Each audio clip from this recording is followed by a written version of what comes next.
Entonces, pues bienvenidas, bienvenidos a estas jornadas universitarias Ventanas de Reflexión Docente, que es un espacio de encuentro para pensar en común la formación en ciencias sociales mediada por las tecnologías en el tiempo actual. Esto es, a un año de comenzada la emergencia sanitaria en México y en nuestra región.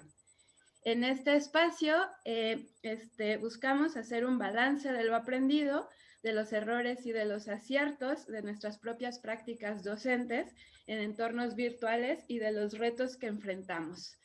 Así pues, empezamos esta mañana la cuarta ventana de estas jornadas universitarias que gira en torno al tema técnicas y métodos de investigación en formatos virtuales. Tenemos el día de hoy 5 ponentes, una jornada interdisciplinaria para reflexionar entonces sobre la investigación en ciencias sociales y la enseñanza de la investigación en formatos virtuales. Cada participante tiene alrededor de 10 o 15 minutos para hacer su participación. Les pediremos que se ciñan al tiempo para después poder abrir un pequeño espacio de discusión o de discusión y de análisis entre las mismas ponentes, o para recalcar o agregar cosas que quieran mencionar, y después abrimos el micrófono y las cámaras al público que nos acompaña. Pueden hacer sus preguntas vía chat, los que estamos aquí en esta sala de Zoom, y también en los chats de las diferentes redes sociales por las cuales estamos siendo transmitidas. Leeremos sus comentarios y las ponentes podrán responder. Entonces, sin más, ¿les parece si comenzamos en el orden en el que está el programa? Sería el turno de Marisol Flores Garrido. Ella es de la ENES Morelia.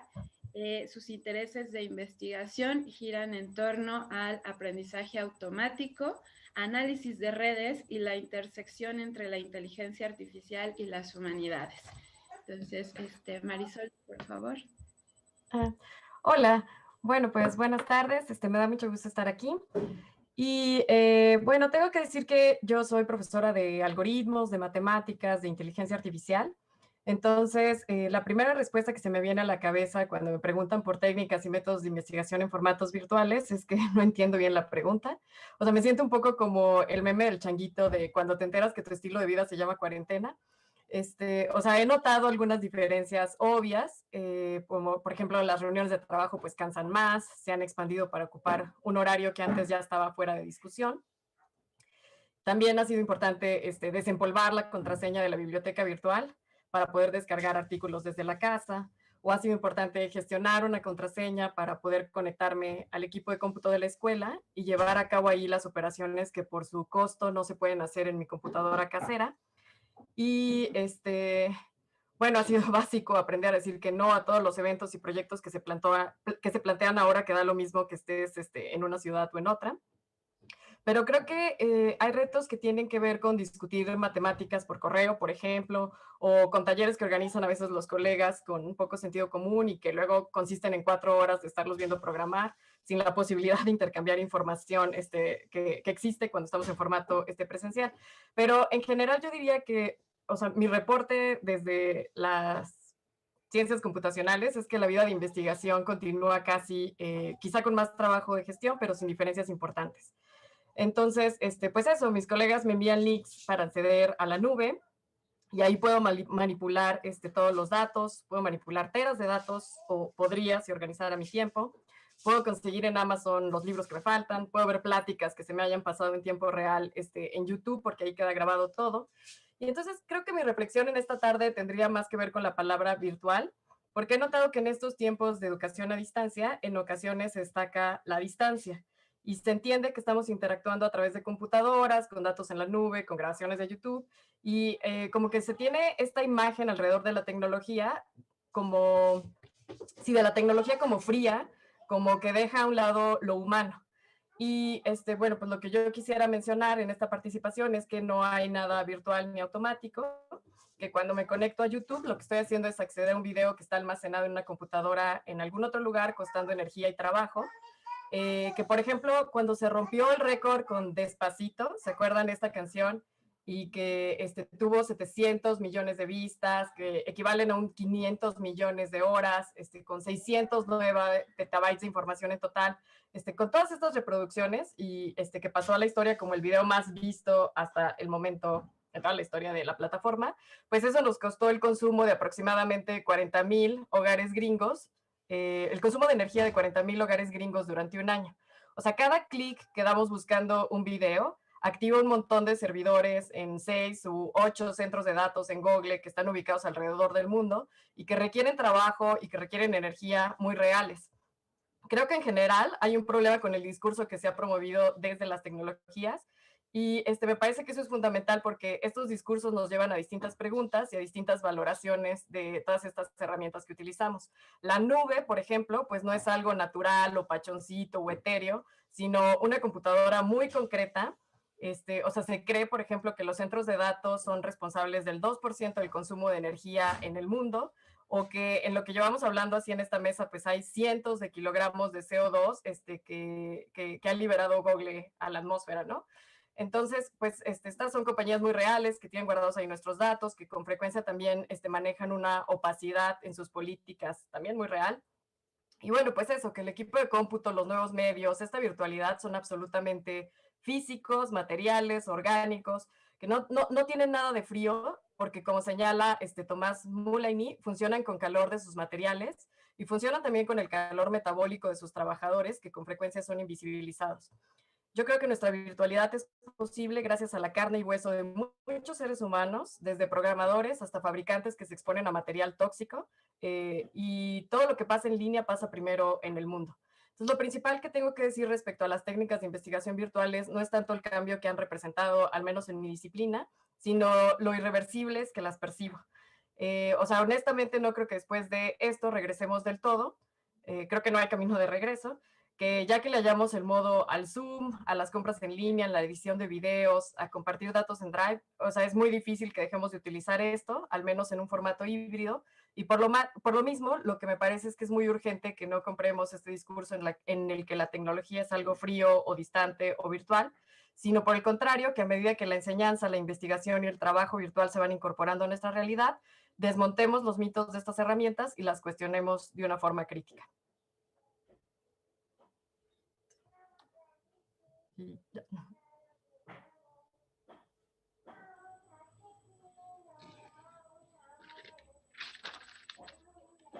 Gracias. Terminó tu participación, ¿cierto?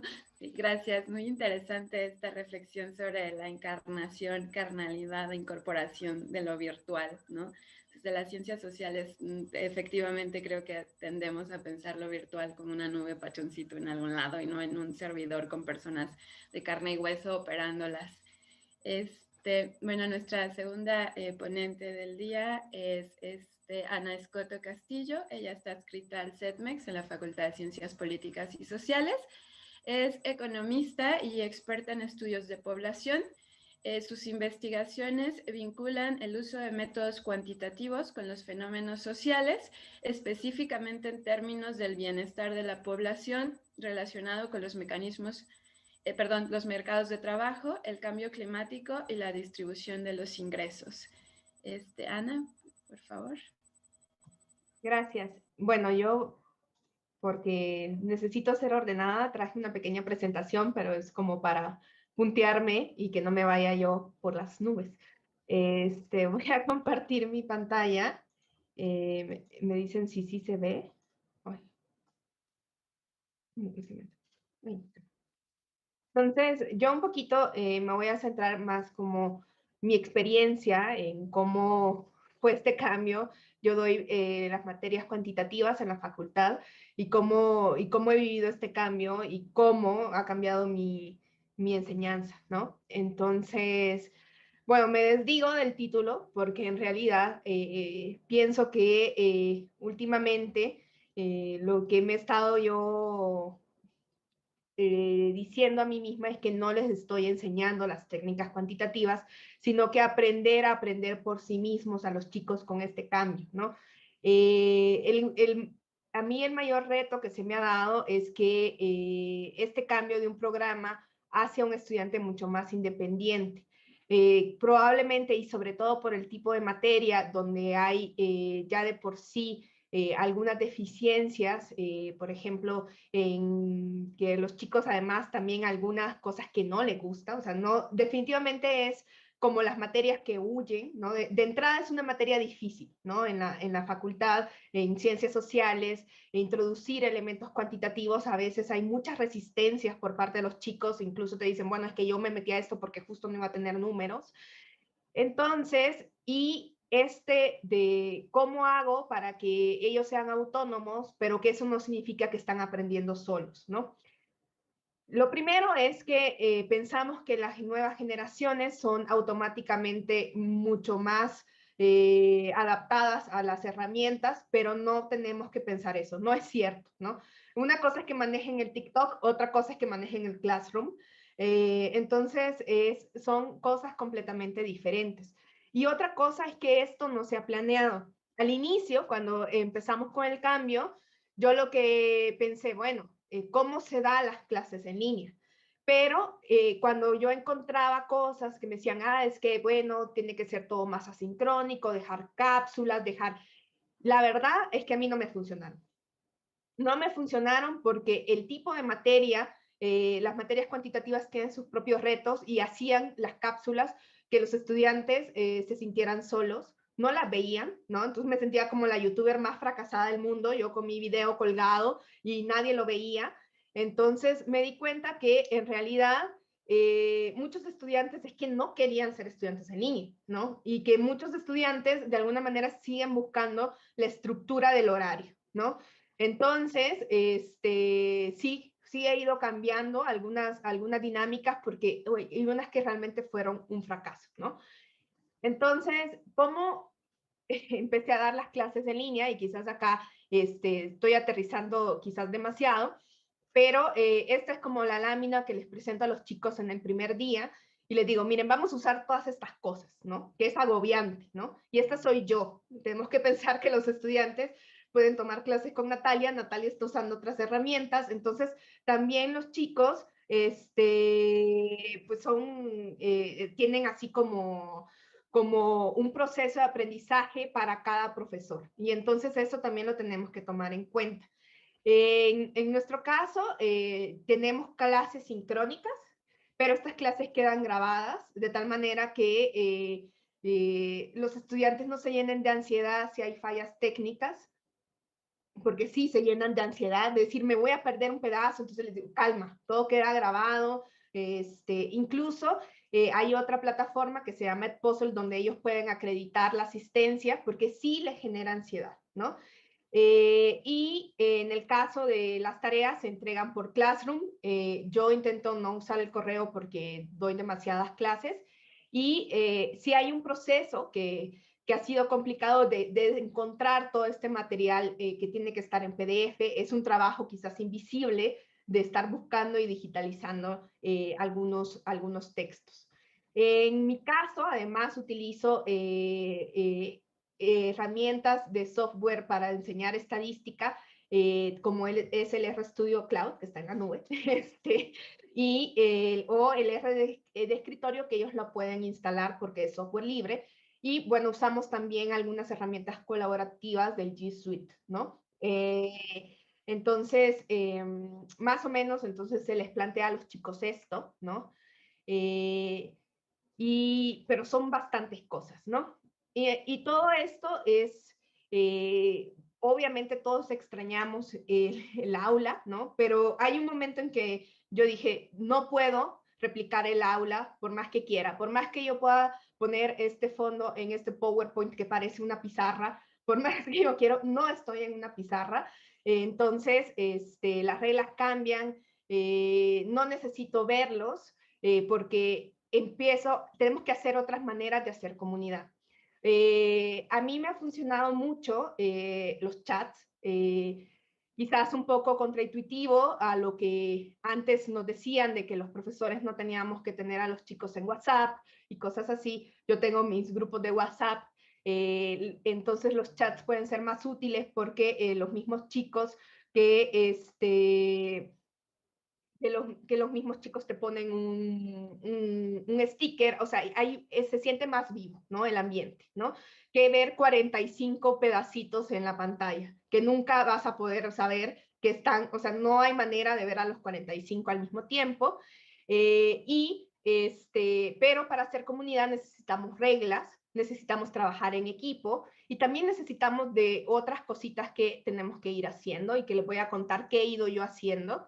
Primero, también en esas primeras clases, ponemos reglas del juego para cada una de las herramientas, que me parece como súper interesante.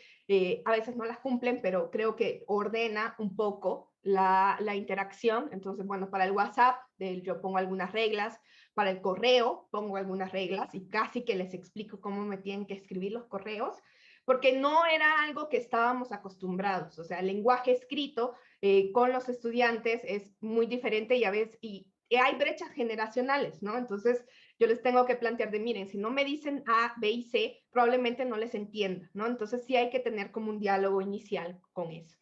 Y otra cosa que ¿qué es lo que nos hace falta para hacer comunidad? Y una de las herramientas que a mí me ha funcionado mucho es tratar de habitar el aula virtual con otras cosas, ¿no? Una de las cosas que nosotros tenemos, además de tener un receso a la mitad de la sesión de 2 horas, es que tenemos una lista de música, ¿no? Entonces, tenemos una lista de música colaborativa que se ponen en los recesos y las esperas, y esto genera, o sea, es algo muy simple, pero que genera, primero, creo que desestresa a los chicos, que en una materia como estadística es sumamente importante, pero también genera otro tipo de conversaciones, ¿no? En el momento en que estamos esperando los 5 o 10 minutos en los que yo estoy dando pasos, se pone la música y entonces empiezan a hablar de que la canción está bien padre, de que quién la puso, de que si han oído tal cosa, y yo creo que esto genera otro ambiente que hace que haya también después, cuando trabajemos en equipo, otra sensación de este espacio, de habitar un poquito esta sala de Zoom, que puede ser bastante, bastante, bastante, ¿dice que se ha congelado la pantalla? No, no, listo. Que puede ser bastante fría. Claro que plantear tantas herramientas implica que vamos a tener que hacer otros elementos, ¿no? Es una inversión, pero es una inversión que yo creo que vale la pena. Los primeros días, las primeras tareas son muy, muy sencillas, porque en realidad el verdadero objetivo es que ellos realmente sepan utilizar las herramientas, ¿no? Entonces, ver, por ejemplo, un video muy corto, entonces todo esto para que los estudiantes se adecúen a las herramientas que como profesores les estamos brindando. Luego, hay que trabajar en equipo, ¿no? Las ventajas de trabajar en equipo, primero es que me funcionó más pensar que la cápsula que ellos iban a hacer de manera individual, cuando yo primero empecé a decir cómo voy a dar clases en línea, de ese momento pasarlo al trabajo en equipo. Y ya uno luego va entrando a las salas y mi experiencia es que los estudiantes primero preguntan más ante un reto específico, hablan más con sus pares que con nosotros, preguntan más en grupos pequeños y con tareas específicas, pero además existen algunas limitantes, ¿no? El semestre pasado yo tuve como este momento experimental de dar la misma materia en 2 horarios diferentes. Daba la misma materia a las 7 de la mañana y a las 5 de la tarde, lo cual es completamente distinto. En el grupo de las 7 de la mañana, o sea, habían literalmente estudiantes que me decían que no podían trabajar en equipo. Ustedes se imaginan estar hablando frente a la pantalla a las 7 de la mañana mientras toda tu familia está preparando el desayuno, mientras todos están dormidos en tu casa. Entonces, sí hay espacios y también horarios donde las actividades pueden hacerse de mejor manera. Otros estudiantes no tienen todos los elementos para trabajar en equipo o se sienten abrumados. Hay algunos que yo les digo, bueno, pero puedes chatear ahí, puedes chatear con tus compañeros, pero se sienten incómodos que si no tienen el video o si no tienen el micrófono. Y entonces hay que ser flexibles con estas situaciones, porque entonces tenemos que permitir que esos que quizás no tienen todos los elementos no hagan las tareas en grupos y que quizás la hagan de manera sincrónica. ¿Y cómo podemos entonces mezclar lo sincrónico con lo asincrónico? Es quizás uno de los desafíos que yo me estoy planteando de manera actual, de decir, bueno, porque lo sincrónico te permite todo esto, ¿no? De que los estudiantes participen más, pero lo asincrónico probablemente sea una salida para algunos estudiantes que no tienen todas las condiciones como los otros, ¿no? En el caso del reto específico, ¿no? Mis clases, que son de estadística y que además yo estoy a favor de la investigación social aplicada como una estrategia metodológica para enseñar este tipo de materias, es que, bueno, primero, los problemas y proyectos reales van a tener más limitantes en esta versión en línea. Las bases de datos reales con las que yo solía trabajar eran más grandes, lo cual un mayor tamaño requiere una computadora mejor, cosa que ahorita yo no puedo ser exigente, ¿no? Apenas si los estudiantes tienen una computadora, no puedo exigir que tenga la mejor memoria, la mejor conexión, ¿no? Entonces eso es un elemento que hay que tomar en cuenta. Otro es que hay otras herramientas que pueden presentar algunas cosas como retraso, ¿no? Por ejemplo, el Google Sheets a veces se traba, el Google Sheets que está asociado al G Suite de la universidad está en español de España, entonces nos estamos peleando con los decimales, cositas así chiquitas que te quitan más tiempo. Y otra cosa que yo he experimentado es que cuando yo estoy dando ya la clase de R, la clase de manejo de información, los talleres necesitan más tiempo, ¿no? Más o menos me estoy tardando casi el doble en línea que en presencial, ¿no? Entonces, eso es ya de entrada una limitante, ¿no? Sobre todo en términos de que los grupos se van haciendo más grandes, me voy tardando más, ¿no? Entonces, hay una limitación ahí. Por otro lado, el software libre es una ventaja porque no le tengo que decir al muchacho que baje el pirata, sino no hay un problema con la seguridad del equipo de los estudiantes, no los ponemos en riesgo, pero la curva de aprendizaje implica más tiempo, ¿no?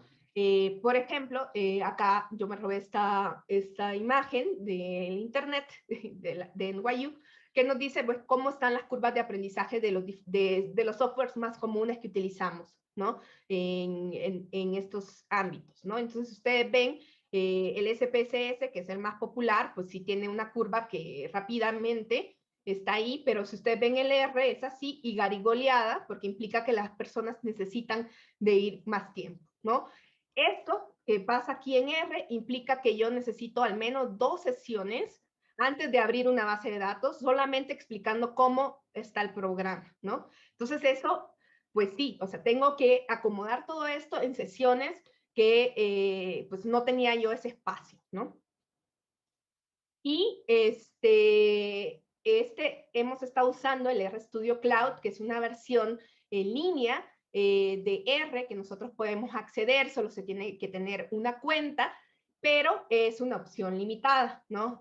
Primero porque obviamente al estar una nube, pues está almacenando información ahí y la opción en línea, la opción gratuita, pues va a ser bastante limitada, es más o menos estamos pensando como que si los estudiantes están en una máquina que tiene 1 GB de RAM, que es bastante chiquito, y un solo procesador, y tienen 15 horas al mes. Entonces hay que espaciar los talleres, o sea, estas limitantes se traducen también en espacio de organización del tiempo. La ventaja es que es gratuita, funciona en tablets incluso, no necesitan instalar ellos nada. A mí como docente me da un ambiente más controlado porque todos tienen la misma computadora, la misma versión de R e incluso yo puedo instalarle los paquetes que yo necesito que utilicen, pero sí tiene sus limitantes, ¿no? Y bueno,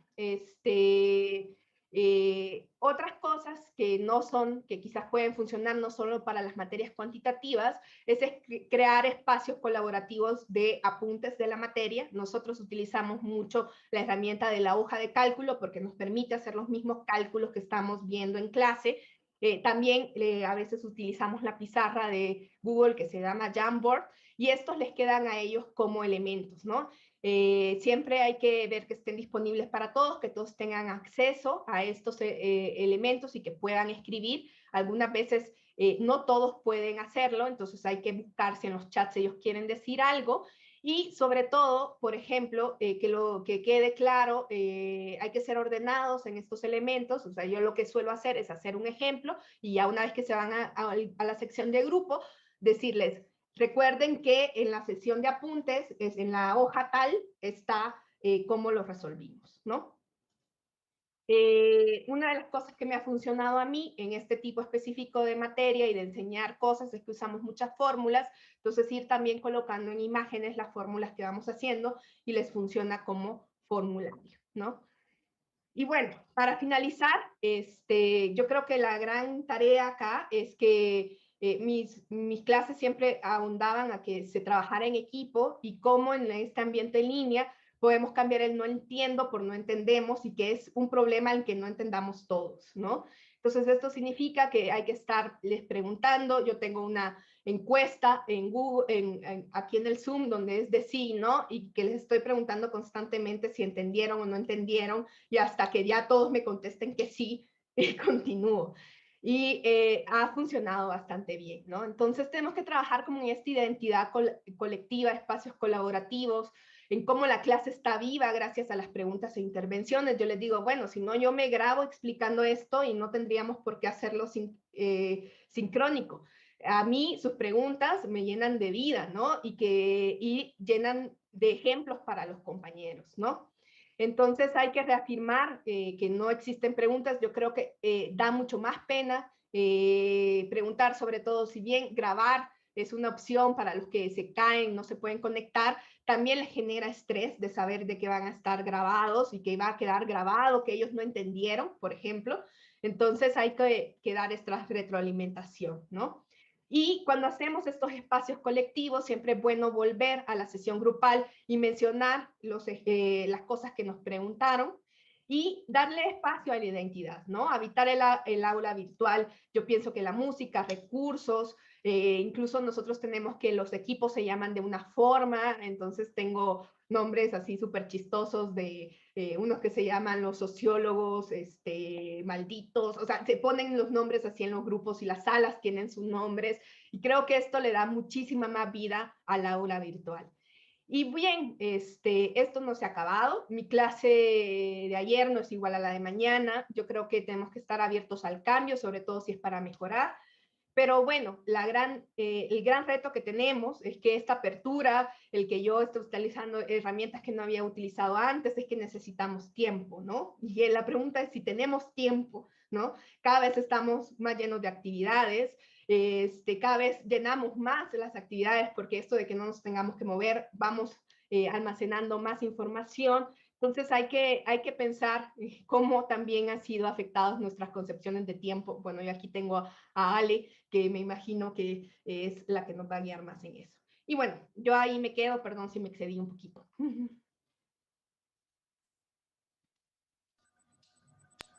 Muchísimas gracias, Ana, por esta súper interesante participación. Creo que todas y todos nos podemos sentir identificados con esto que mencionas de cómo tratar de hacer una comunidad, ¿no? Aún en lo virtual, y este paso que diste de no tratar de recrear exactamente el aula, sino de reestructurarla toda. Creo que para todas y todos va a ser ampliamente provechoso. Les recuerdo que pueden poner preguntas y comentarios también por las redes sociales que vamos a leer al final. Bueno, ahora es el turno de Marcela Meneses Reyes, profesora investigadora adscrita al Instituto de Investigaciones Sociales. Ella es socióloga y dentro de sus áreas de investigación, que es actores y procesos sociales, desarrolla los temas de jóvenes, acción colectiva y movimientos sociales y conflictos urbanos. Por favor, Marcela, te cedemos los micrófonos. Muchas gracias, Natalia. Gracias, Alejandra, por la invitación. Estoy encantada de compartir con ustedes, colegas, esta reflexión conjunta y cada una con sus experiencias, ¿no? Ahora lo que compartía Ana difiere en buena medida de mi propia experiencia por el tipo de materias que imparto, por la cantidad de alumnos, por supuesto, por el grado de estudios. Entonces, a pesar de que estamos en la misma facultad y la carrera es la misma, ¿no? Tenemos, digamos, experiencias distintas y también retos que enfrentar diferenciados. Sin embargo, pues acá estamos juntas, pensando, tratando de hacerle frente a estos retos, ¿no? De igual forma, y pues formando también a los mismos estudiantes. Entonces me gusta mucho estar aquí con ustedes. Yo igual les voy a compartir una presentación, pero con fines de orientación. Y mira, además casualmente, no casualmente, pero se nota que extrañamos el pizarrón porque utilizamos hasta el mismo tipo de presentación. Y bueno, yo les quiero compartir que efectivamente mis sujetos de investigación a lo largo de varios años han sido las y los jóvenes. Y esto inevitablemente me llevó al estudio de las redes sociales previo a la pandemia y al confinamiento. Desde hace un tiempo comencé a explorar principalmente grupos de Facebook a propósito de la investigación que realizo desde el 2016, que tiene que ver con violencia en unidades habitacionales populares. Y ahí comencé a adentrarme en la exploración en un grupo de Facebook que comparten los habitantes y antiguos habitantes de una unidad habitacional popular ubicada al norte de la Ciudad de México, que es compartida por, en este momento, más de 18,000 miembros. Entonces es un espacio álgido de comunicación y de intercambio de información de todo tipo.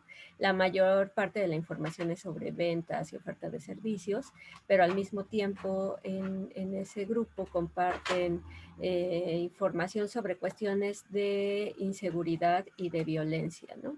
Entonces, a la par de que yo había realizado observación etnográfica en la unidad, recorridos etnográficos, entrevistas semiestructuradas y fotografías, al mismo tiempo la información que encuentro en este grupo de Facebook me permite triangular y contrastar lo que encuentro en el campo con lo que se comparte a través de las redes sociales, igualmente por los grupos de WhatsApp en los que utilizan los vecinos y en los que participo, igualmente me han servido para recoger esta otra información. Y lo que veo es que en cuestiones de inseguridad y de violencia, si bien las entrevistas cara a cara son invaluables, ¿no? Y permiten recoger mucha información, lo que encuentro a través de las redes sociales difiere en la medida en que hay cierto margen de clandestinidad, ¿no? O de resguardo de la identidad a partir del tipo de nombres que utilizan, por ejemplo, o de cambiar las fotografías, es decir, no es, las personas tienen la posibilidad de mantener cierta confidencialidad, y ahí es donde a veces se atreven a decir con más apertura lo que no se atreven a compartir en vivo, pues en la entrevista cara a cara, ¿no? Entonces, por ejemplo, encuentro este tipo de expresiones que en las entrevistas cara a cara no me dirían, esto que pueden ver ustedes, ¿no? Que bueno, ejercen mucho lo que yo he nombrado la estrategia de cazar a la rata, es decir, ir identificando quiénes son sospechosos o ya han cometido algún delito o son sospechosos de cometerlo, y los vecinos se organizan entre sí y los corretean, los persiguen, los agarran y les dan una paliza como una lección, ¿no? De que en la unidad eso no se permite y son espacios que es un espacio que está protegido. Entonces, las expresiones, las respuestas de la gente que utiliza este grupo de Facebook, pueden ver que son así, ¿no? Ojalá se quedan sin manitas. Bueno, y llegar al extremo de mátenlos, ¿no? Cosas que no me dirían en la entrevista cara a cara. Sin embargo, a pesar de la riqueza de la exploración en redes sociales, yo sí creo en la necesidad de la triangulación de la información. Si las investigaciones no están planteadas y diseñadas desde un inicio para realizarse a través de los medios virtuales, de las redes sociales, me parece que quedan cojas al momento de tratar de llevarlas o de de suplantar, digamos, una estrategia de investigación, una estrategia metodológica por otra, como nos ha pasado a la mayoría de nosotros en este momento, ¿no? Esto me está pasando actualmente en la investigación más reciente, ¿no? La que justo inicié el año de confinamiento en 2020, porque la tenía pensada para hacer trabajo de campo, observación, entrevistas a profundidad en las instalaciones universitarias con estudiantes universitarios, en particular de Ciudad Universitaria y de la FES Acatlán, cosa que es imposible de realizar, ¿no? Entonces, si bien estoy consultando grupos de Facebook que comparten estudiantes, lo cierto es que el objetivo principal de mi investigación, que como verán se titula La violencia y su impacto en la experiencia de las y los estudiantes, jóvenes estudiantes de la UNAM, el objetivo pues se ha visto desplazado, ¿no? Y digamos es poco lo que he podido hacer a través de las redes sociales con miras a este objetivo en particular. Lo que se está compartiendo en este momento son otras cosas que difieren o distan de la experiencia de la violencia que vivían cotidianamente los estudiantes en su trayecto hacia las instalaciones universitarias o dentro de las mismas, ¿no? Entonces, si bien hay investigaciones y hay momentos, hay estrategias para actualizar o para, digamos, innovar, ¿no? O un poco tratar de improvisar en la investigación, hay cosas también de la investigación que quedan fuera y que hay que hacerle frente, digamos, habrá huecos en este sentido que tendré que ir solventando, ¿no? Y actualizando con el tiempo y conforme sea posible ir haciendo estas otras estrategias metodológicas, ¿no?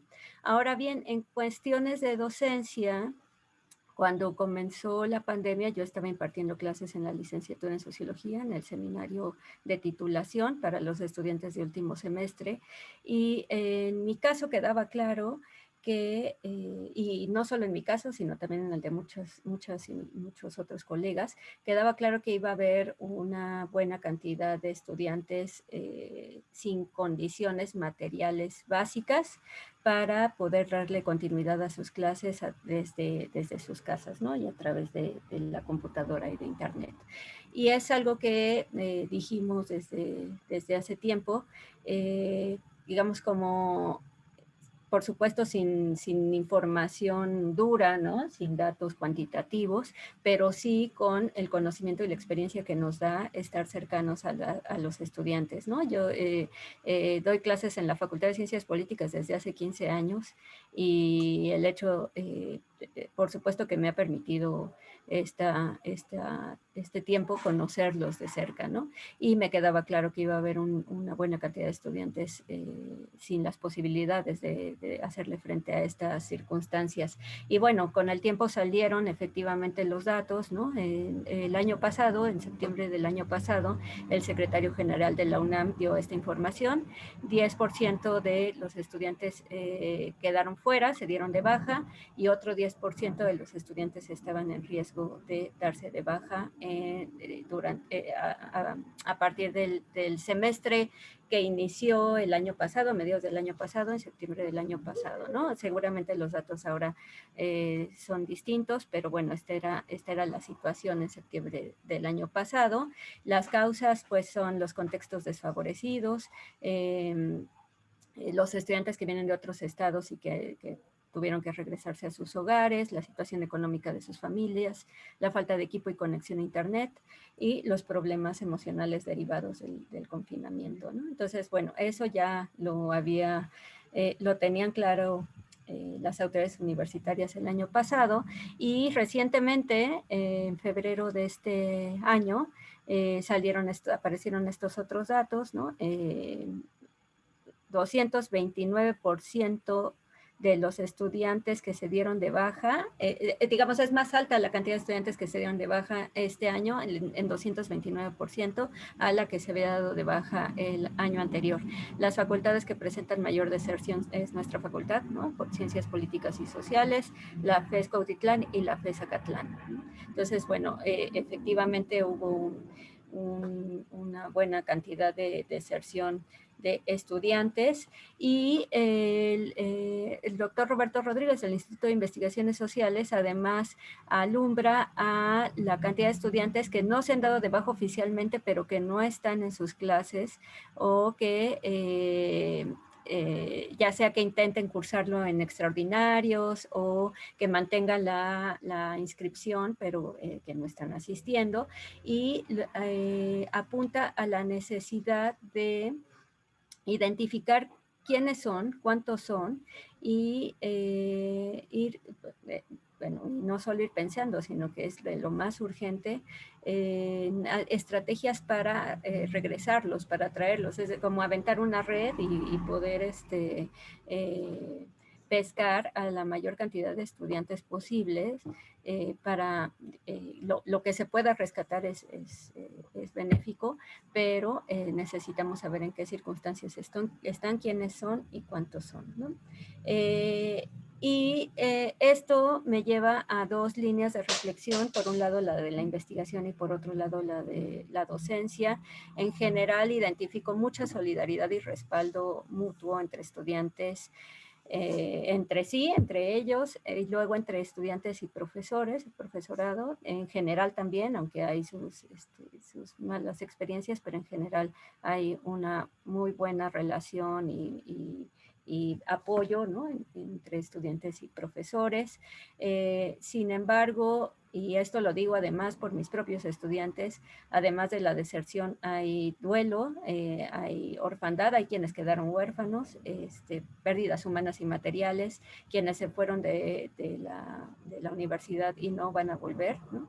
Y el vuelco total en sus vidas sí son retos que tenemos que identificar, que enfrentar, no para quejarnos ni mucho menos, sino porque es la realidad a la que tenemos que hacerle frente, y tenemos que pensar en estrategias colectivas, esto que decía Ana, ¿no? En lo colectivo, para ir haciéndole frente y solventar. Mucho se ha quedado en las capacidades individuales del profesorado, y me parece que estas ventanas que estamos compartiendo sí nos permitirán tejer estrategias colectivas, grupales, para hacerle frente. Bueno, la universidad está en dos proyectos. Uno es el de Duelo COVID, ¿no? Que es una página de internet en donde hay material e información, pues, que permite o que ayuda a quienes están pasando por estas circunstancias a hacerle frente a la situación, y un comité técnico para la atención de la salud mental de la comunidad de la UNAM,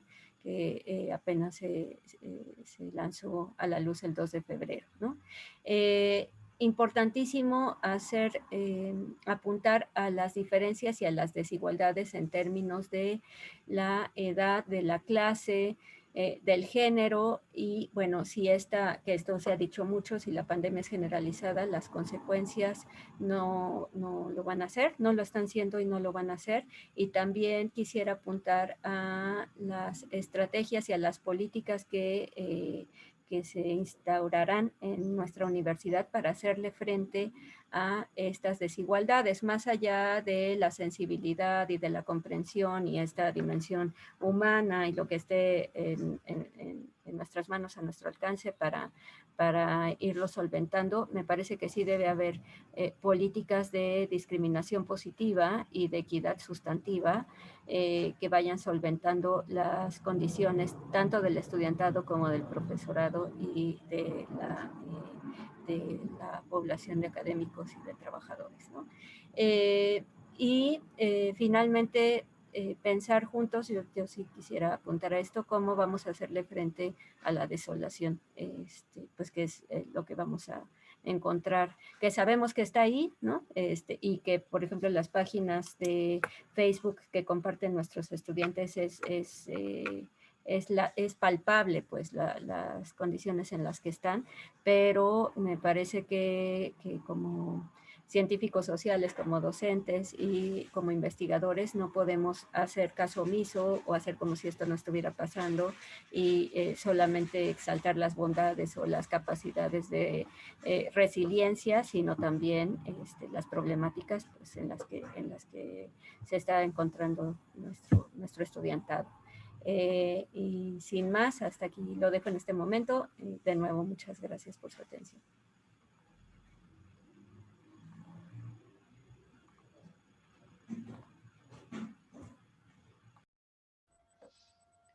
Muchas gracias, Marcela, por la participación, por toda esta desgrane de los grandes retos que enfrentamos como comunidad universitaria y, por supuesto, esta necesidad palpable en todas las y los docentes de crear una comunidad, ¿no? Para hacer frente no solamente a la desolación de las y los estudiantes, sino muchas veces también a la nuestra propia, o sea, toda la comunidad universitaria, ¿no? Profesoras, profesores, trabajadores, estudiantes, etcétera. Este es el turno de Georgina Sosa Hernández. Ella es socióloga, adscrita al Centro de Estudios de las Ciencias de la Comunicación de la Facultad de Ciencias Políticas y Sociales, y sus líneas de investigación versan sobre la democracia, empresarios y medios de comunicación. Por favor, Georgina. Gracias, Natalia.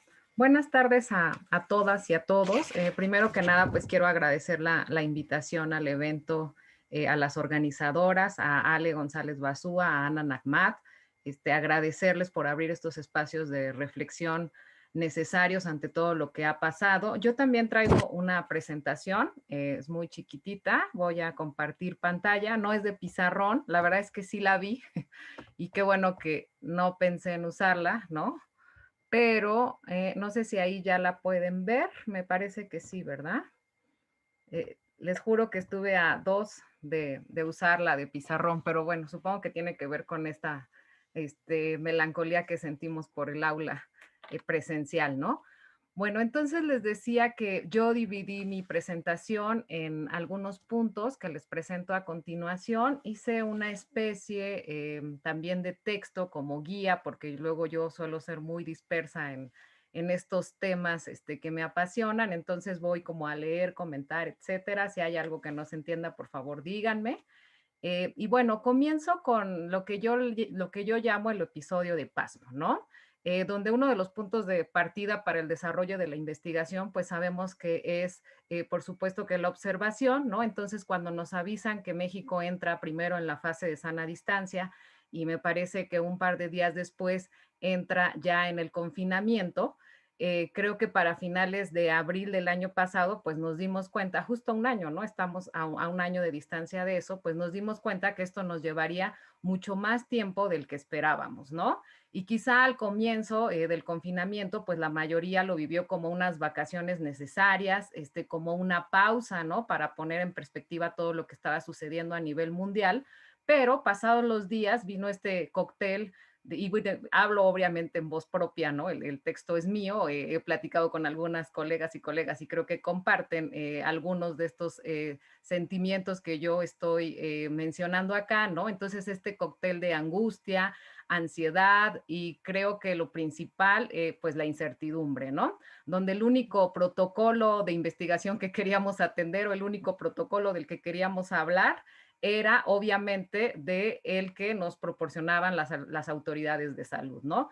Usar el cubrebocas, lavarnos las manos, cómo entender bien esto de la sana distancia, qué hacer en caso de presentar síntomas y más aún nos preocupaba no saber más sobre el virus, ¿no?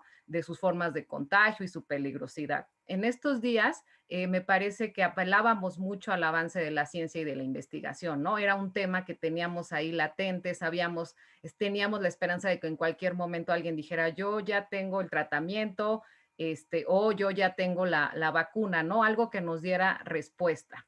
Y bueno, un poco seguimos con eso ahora que ya empezaron a vacunar acá en el país, ¿no? Eso al final del día, pues, aminora nuestra incertidumbre y pues hace que crezca nuestra esperanza por volver a lo que conocíamos antes, ¿no? Pasado el pasmo del primer enfrentamiento del COVID y luego de un mes de confinamiento, caímos en cuenta que esto iba para largo. Fue una especie de autoengaño, porque teníamos claros avisos de que las cosas no mejorarían en el corto o en el mediano plazo al mirar los países europeos o Wuhan, la cuna del virus. Y aunque nos lo avisaron, muchos decidimos no acusar de recibo. Y eso me lleva entonces a mi segundo, digamos, a la segunda forma en la que me sentí, ¿no? A lo largo de esta pandemia. Adaptarse o morir en el intento, ¿no? Aquí es donde me vi en la necesidad de empezar a improvisar. Para muchos académicos y académicas, parte esencial de nuestro trabajo, como lo han mencionado las colegas que me precedieron en el uso de la palabra, es la docencia. En ese ámbito, a diferencia de la investigación, no tuvimos tiempo de observar y menos de pasmarnos. Migramos a la modalidad digital con la única garantía de que ahí podíamos alojarnos e invitar a los estudiantes como un espacio de remanso en medio de la locura, y que ese mismo espacio también representaba muchísimos retos y grados de dificultad de diversa índole para la mayoría de nosotros. Todos conocíamos la educación a distancia o habíamos escuchado hablar de ella desde antes y quizá la pensábamos en un segundo plano para aquellas personas que tenían situaciones muy particulares y de repente nos vimos en la necesidad de trabajar en esos términos. Quizá una de las primeras reflexiones que me vienen a la cabeza es la poca atención que le prestamos a la educación a distancia, ya que nuestra concentración estaba siempre en la educación presencial. Es decir, lo paradójico es que lo que antes era excepcional se volvió nuestra nueva normalidad y lo que antes era normal se volvió parte de nuestro pasado. La pregunta es si lo recuperaremos. Con los tiempos de la investigación, al menos en mi caso, el episodio del pasmo al que hablaba en un principio fue más prolongado que en la docencia. Debo confesarlo, fue el que más inquietud y ansiedad me causó. Tenía fechas programadas de entrega desde el 2019 para mayo o junio del 2020. En ese momento pensaba, nos darán más tiempo, él o la coordinadora del libro estará también lidiando con el cuidado de niños, y hago este llamado a lo privado porque el trabajo se coló a la esfera privada, en las dinámicas familiares, e incluso reclamó un espacio o la ampliación de ese espacio y reconfiguró la vida familiar, abriendo ventanas al espacio público, como es ahorita el caso, ¿no? Todos estamos desde nuestro lugar privado abriendo un pedacito, una ventana hacia lo público, ¿no? De nuestra propia privacidad, porque no se puede de otra forma. Mi ansiedad aumentaba cuando algunas colegas cercanas me decían que aprovechaban estos días de estar en casa para adelantar la redacción de sus investigaciones. Y ahí también vino un nuevo desafío, adaptar la agenda de investigación a esta nueva realidad. No terminaba de adaptarme cuando ya estaba recibiendo invitaciones para hablar de alguna de mis líneas de investigación vinculadas al COVID. Yo pensaba, aún no cierro los encargos del año pasado y ahora me toca repensar mis propias líneas de investigación a partir de este contexto, actualizar los temas, actualizar las líneas, investigar más. Como todo en la vida, hay quienes se adaptan más rápido a las circunstancias. Y recuerdo que vino un boom de reflexiones y expresiones que quizá por los tiempos eran más descriptivas que reflexivas, las cuales se agradecen, por supuesto. De repente volteaba a un lado y era el análisis de la política de salud del gobierno federal, volteaba a otro y eran las migraciones ante el COVID, la democracia ante el COVID, la inseguridad y el COVID, las nuevas dinámicas de trabajo ante la pandemia, etcétera. Yo misma coordiné una mesa sobre comunicación política y COVID. Escuchar tantas voces me llevaron a una siguiente reflexión. Ya no solo era adaptar las agendas de investigación a la pandemia, sino que la pandemia se había transformado en una agenda de investigación en sí misma. Pensar en el COVID como un fenómeno transformador que atraviesa todos los temas de investigación, es abrumador, pero también retador. Pocas veces se presentan estas oportunidades. El problema principal ahora era operacionalizar la idea, levantar la evidencia, hacer trabajo de campo, trabajar con números desde casa. Como decía Ana, trabajar con números, trabajar con toda la parte cuantitativa es mucho más difícil de lo que parece, sobre todo cuando estamos en un momento de confinamiento.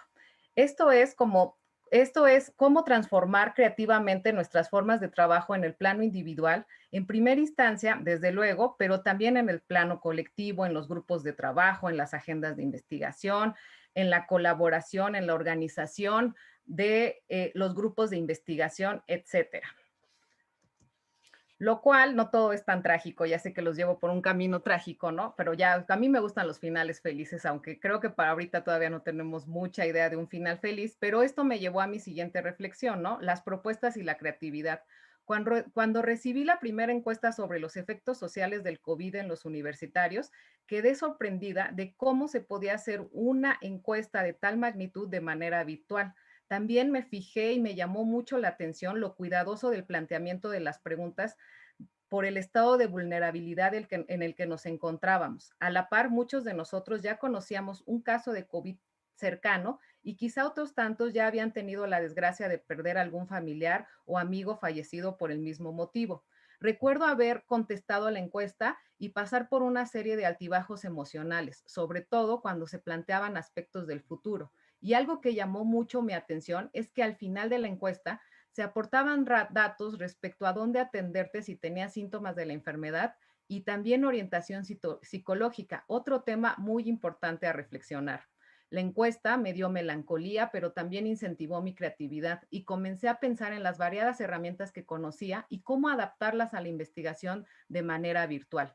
Pero creo que es importante replantearnos nuestra propia realidad como científicos sociales. Obviamente, la interacción virtual desplazó a lo físico y adquirió una centralidad en la manera en que se dan las relaciones sociales. Aunque antes convivíamos con lo digital, todos hemos tenido alguna red social digital y incluso muchos de nosotros hemos desarrollado una especie de adicción a ellas, ahora se vuelven imprescindibles. Instrumentos para el trabajo, la vida social, entre otros ámbitos. Lo virtual se volvió real. No es que antes no lo fuera, ahora no teníamos elección. Esto último me abre otra ventana de reflexión, repensar las líneas de investigación y su rechura por los efectos del COVID. ¿Cómo investigar cuando no podemos coincidir físicamente? Y entonces eso me lleva a mi segundo aspecto, ¿no? Lo cualitativo, lo cuantitativo, cómo es que puedo ordenar. ¿Realmente todo este distanciamiento social trae consigo puras cosas negativas? Creo que no. Creo que recuerdo muy bien en mi seminario de investigación del posgrado que un estudiante me preguntaba, ¿cómo vamos a hacer ahora investigación si ni siquiera podemos salir de nuestras casas? ¿No? Y yo les decía, simplemente hay que recordar que en principio somos científicos sociales y que nosotros estamos analizando en el día a día, pues estas interacciones que se están dando, es decir, tú estás en tu casa, pero también muchos otros están en su casa, ¿no? Dentro de este posgrado dirijo una tesis que hace poco platiqué con el estudiante y hablábamos mucho al respecto porque tiene que ver con la comunidad LGTB y la migración. Entonces me decía, siento que el tema se me cayó, siento que no voy a poder, obviamente, hacer ya trabajo de campo, no cuento con las herramientas suficientes, etcétera, etcétera, ¿no? Entonces yo le decía, tranquilo, o sea, no va a pasar nada, todos nos tenemos que reajustar. Creo que ahí viene esta parte del proceso creativo que yo les hablaba, ¿no? Es decir, él me decía, yo para conseguir informantes claves, pues solía ir a las marchas del orgullo gay y ahí es como podía vincular, hacer redes, ¿no? El informante clave, etcétera, etcétera, etcétera.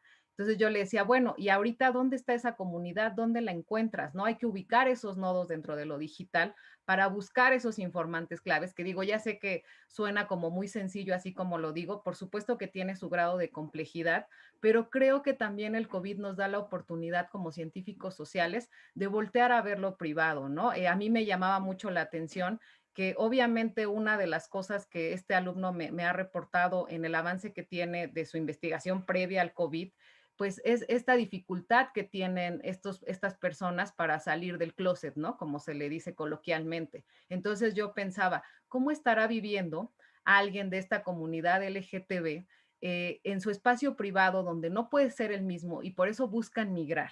¿Sí me explico? O sea, es un asunto de identidad, ¿no? ¿Por qué? Porque la mayoría, en algunas de las entrevistas que alcanzó a hacer, le decían, yo no he podido, yo en mi casa soy otra persona, ¿no? Pero acá afuera y por eso es que me quiero mudar, etcétera, por eso que estoy buscando ciudades más grandes, más plurales, etcétera, etcétera. Y yo decía, ¿cómo vive ese personaje, no? Que también son temas de investigación, el objeto de estudio uno lo crea y lo problematiza, ¿no? Entonces, lo mismo pasa con las violencias, ¿no? De repente nos enfrentamos a que muchas mujeres que sufren agresiones dentro de sus hogares, pues ahora no tenían forma de escapar, ¿no? Entonces yo creo que muchas veces nosotros, los investigadores sociales, creemos además que somos los únicos que estamos produciendo conocimiento, ¿no? Y que el objeto de estudio tiene que estar donde nosotros lo ubicamos en nuestra agenda de investigación. Entonces, creo que también nos ha costado trabajo reflexionar sobre dónde se está moviendo ahorita lo que nos platicaba Marce, ¿no? Decía, bueno, sí, si yo voy en vivo es muy difícil que me den cierta información, pero si lo hago mediante la red o mediante los chats, es más fácil que la gente presente otra narrativa diferente que quizás sea más cercana, ¿no? A la convivencia vecinal, etcétera. Entonces, de ahí luego me decían, bueno, sí, parece muy sencillo, pero entonces yo les decía, bueno, pensemos, ¿qué es lo que tú haces para elaborar tus investigaciones? Y todo eso lo pensé conmigo misma, ¿no? Por ejemplo, yo estoy gratamente sorprendida, y yo creo que la mayoría de los que están aquí, de cómo crecieron los repositorios digitales del año pasado a este. O sea, lecturas que no encontrabas en ningún sitio, ahorita están con un clic de distancia, ¿no? Entonces, creo que también hay que aprender a aprovechar lo que nos dio la pandemia, porque si no aprovechamos y si no reflexionamos al respecto, entonces no estamos siendo científicos sociales, ¿no? Es decir, yo no me puedo mover como científico, o sea, quiero tener esas comodidades, ir al campo. También respecto al campo, platicaba con una colega que hace mucho trabajo de campo y me decía, fíjate que algo que noté es que ahora yo le pido a mis entrevistados que se graben. Y entonces, al yo no estar presente físicamente, no sostener la cámara, también se ha modificado la información. O sea, ahí hay un desplace en las relaciones de poder. Sí me explicó desde la investigación, que quizá antes no nos preguntábamos. Por supuesto, me decía, claro, el lío es que ahora tengo que invertir en teléfonos, tengo que mandar por paquete. Digo, todo tiene sus pros y sus contras, pero creo que sí tiene que ver mucho, obviamente, con la flexibilidad que estemos nosotros dispuestos a mostrar, ¿no? En la parte de las etnografías digitales, ¿no? O sea, para aquí creo que Frida es antropóloga, ¿no? La etnografía en principio, pues siempre se pensaba de manera presencial, pero esto de la etnografía digital no es a raíz del COVID, ¿no? Tiene muchos años ya estando en boga y mostrando muchísimos avances en ese sentido. Entonces, creo que también lo que nos toca primero es pues de construirnos como científicos sociales, ¿no? Para construirnos en este nuevo entorno digital y saber hasta dónde somos capaces de llegar, ¿no? Las entrevistas por teléfono, que yo sé que ahorita el teléfono suena como algo muy, muy lejano, pero si un día se nos cae la red, pues el teléfono está ahí, ¿no? Y sigue siendo nuestro medio de contacto. Las entrevistas por Zoom, yo he tenido oportunidad de estar haciendo entrevistas por Zoom y me parecen muy enriquecedoras porque, claro, tiene como su parte limitante, que es decir, cuando tú estás entrevista cara a cara, puedes ver el lenguaje no verbal, ¿no? Y también es una parte de interpretarlo para nosotros que hacemos investigación. Pero aquí también creo por ejemplo, a mí me parece muy significativo cuando entrevisto a alguien y entonces miro, ¿no? El espacio en el que se colocó para darme esa entrevista. Creo que todas esas ventanas, ¿no? A propósito del nombre tan bonito que le pusieron al evento o a la serie de conversatorios, tienen que ver con eso, o sea, y es complicado porque tampoco es decir, ay, los investigadores que no se quieren mover, no, o sea, creo que en realidad es un trabajo de a poco que se tiene que ir plasmando, esta parte que yo les decía del trabajo colaborativo, ¿no? Intercambiar, o sea, ¿tú qué estás haciendo? Yo recuerdo mucho que que dentro de la parte de la docencia platicaba mucho con Ana Escoto, platicaba, también en mi centro crearon la coordinadora creó un seminario respecto a prácticas de docencia y cómo podíamos incorporar estas tecnologías, ¿no? Y entonces escuchando al colega, pues uno decía, ah, claro, ¿y qué es Kahoot, no? Y, bueno, pues Kahoot es esto y lo pueden descargar aquí, por ejemplo, en el plan de trabajo digital, la opción de MAP me parece muy buena, ¿no? Dudé en traérselas, dudé en explicarlas porque creo que no es propiamente el sentido, pero me parece que si nosotros a la distancia nos formamos más todavía en este trabajo colaborativo, en esta extensión de las redes, de académicos que tenemos, vamos a poder llegar a mejores reflexiones al respecto. Y creo, y también pensaba yo, bueno, ¿qué herramientas específicas les puedo dar? Pero depende mucho del objeto de estudio que se esté analizando. ¿Sí me explico? O sea, para mí puede funcionar una etnografía digital, pero si tu objeto de estudio no tiene una respuesta vía la etnografía digital, pues entonces de nada te sirve. También pensaba, por ejemplo, en R, ¿no? La mayoría de nosotros, pues, yo entiendo algo de R gracias a Ana, pero también le huyo. La verdad es que tiene su grado de complejidad por esta parte de de la estadística, ¿no? Que obviamente es un componente muy importante para R, pero R, la comunidad de R, la pensaba el otro día, es creo que donde tenemos que migrar los que hacemos investigación en ciencias sociales. Ana no me dejará mentir, si tú en R tienes algún problema con algún comando o con alguna biblioteca, inmediatamente lo pones y hay mucha gente que te dice, sí, yo tuve este problema, resuélvelo así, o te vuelven a hacer el código, ¿sí o no, Ana? ¿No? Pero, o sea, me refiero a 2 minutos, ¿no?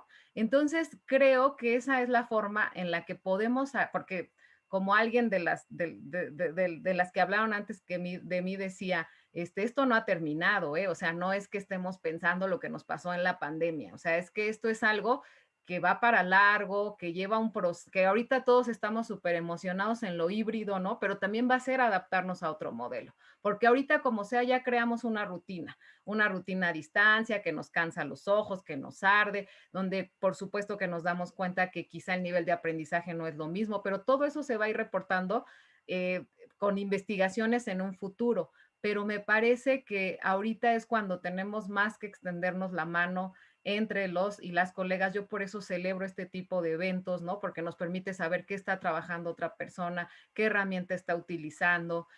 Creo que esta parte de es mi investigación y no te la presto hasta que termine porque alguien me puede robar la idea, pues ya quedó atrás, ¿no? Me parece que es el tiempo de abrirnos, de hacer equipo, y yo por eso es que agradezco este tipo de eventos y ya no me quiero extender más en el uso de la palabra.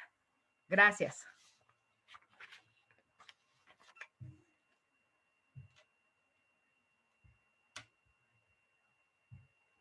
Voy. Sí. Muchas gracias a ti, Georgina, por este amplio recorrido sobre todas estas adaptaciones y cambios de la investigación en esta nueva modalidad virtual. Da la impresión de que cuando nos acostumbramos a lo virtual va a empezar justamente lo híbrido, y entonces hay espacio, hay ventanas para rato. Ale, ya nos tocará hacer la ventana de lo híbrido. Vamos a dar voz a nuestra última participante, es Frida Jacobo Herrera, es antropóloga social, adscrita al Centro de Estudios de Antropología en la Facultad de Ciencias Políticas y Sociales. Sus temas de investigación versan sobre la antropología de las emociones, la antropología de la salud y etnografía y emociones. Por favor, Frida. Gracias, Natalia. Y bueno, y primero también agradecer el espacio, el poder compartir con ustedes esta mesa tan interesante que ha tenido diferentes puntos de vista que todas me parecen realmente relevantes y sí, definitivamente abona a lo que he venido pensando, y siempre es bueno tener un lugar donde podamos compartir y escucharnos. Entonces agradezco mucho a Alejandra, a Ana por la invitación. y por hacerlo interdisciplinario, ¿no? Ya escuchamos a las colegas, ahora me toca a mí hacer una reflexión que pensé desde la antropología y también a partir de que yo no les voy a compartir un PowerPoint, pero bueno, sí traigo mis notas que iré revisando y leyendo para no perderme y tener claro lo que les quiero compartir, porque además lo hice a partir del curso que nos impartieron precisamente Alejandra González, que se llamó Construcción de Conocimiento en la Formación a Distancia en la Universidad, y que fue un espacio realmente muy, muy productivo en el sentido de poder hablar en voz alta todo lo que nos había estado pasando en el primer semestre de contingencia y que de pronto de un día a otro tuvimos que enfrentarnos a esta realidad que ahora ya es nuestra normalidad y nuestra forma de dar clases. Entonces, al tomar ese curso, pues pude compartir las experiencias, escuchar a las y los colegas, debatir sobre cuáles podrían ser las nuevas posibilidades para impartir y preparar nuestro semestre.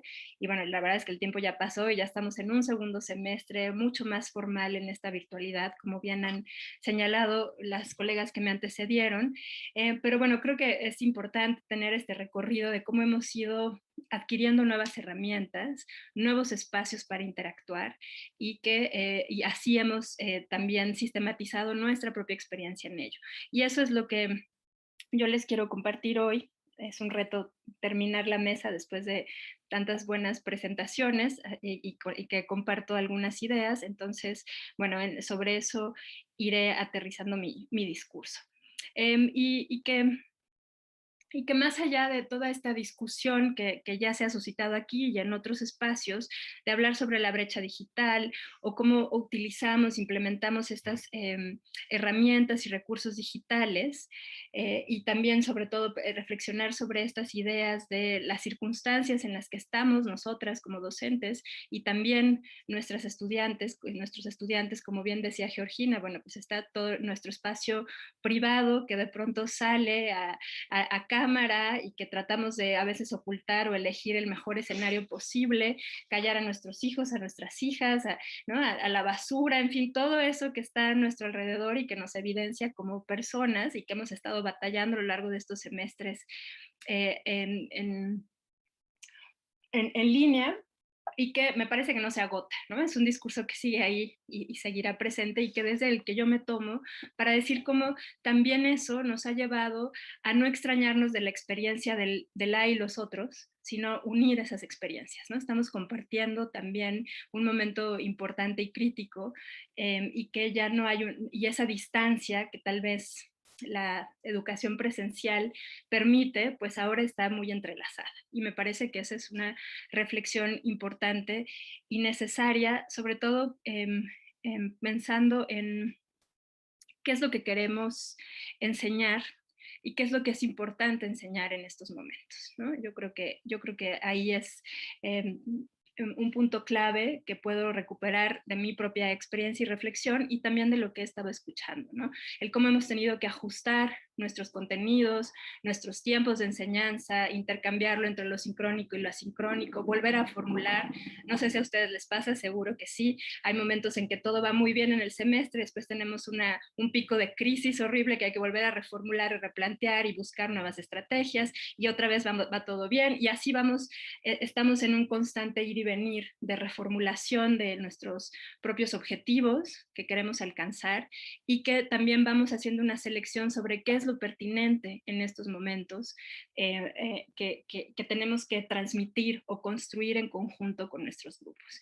Y más si le agregamos a que de pronto tenemos 3 grupos, luego 2 o luego más, entonces se va haciendo un caos que nos obliga a constantemente estar buscando nuevas soluciones, y coincido también en decir que no solamente es la labor docente, sino que también el estudiantado ha hecho mucho por solventar estas nuevas características en las que damos clase, ¿no? Al compartir entusiasmo por ciertos temas, al plantear problemáticas abiertamente a través de Zoom, y que van enriqueciendo las clases, o por lo menos eso ha sido mi experiencia y por la que estoy realmente agradecida de unir o de compartir hacer que el Zoom, como bien decía la primer ponente, no sea algo súper lejano, sino que también acerca y nos hace, y ha creado vínculos muy interesantes, importantes, me parece, que probablemente en lo presencial a veces no lo logramos, ¿no? Por el mismo ritmo de la facultad de ir, venir, de estar y no estar, en fin.